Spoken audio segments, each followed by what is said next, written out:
Hello guys, यो हो बुढा नीलकण्ठको कृष्ण मन्दिर। यो चाहिँ हजुरको बुढा नीलकण्ठ मन्दिरबाट 1 किलोमिटर यता विष्णुमतीमा पर्दछ। राधाकृष्ण मन्दिर भनेको चाहिँ यही हो होइन। म यता इन्ट्री गर्दैछु। मैले मेरो यो नयाँ भ्लग हो आजको चाहिँ, के भएर रमाइलो छ। आज स्याटरडे भएर पनि होला सायद, अब मान्छेहरू अलिक धेरै नै छन् होइन। राधाकृष्ण मन्दिर हो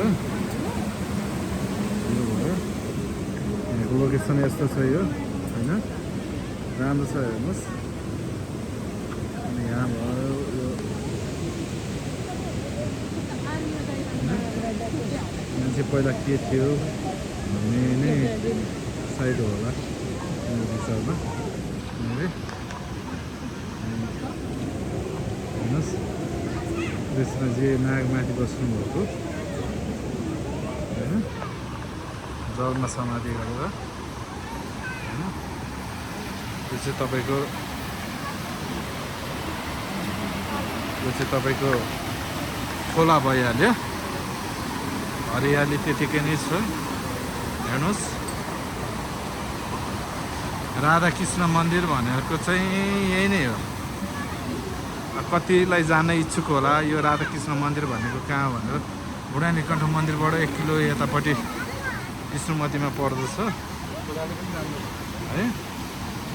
हेर्नुहोस्, आज अलिकति प्याकै नै छ, सायद स्याटरडे भएर पनि होला।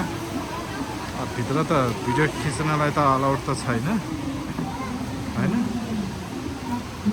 यही नै हो यहाँको चाहिँ।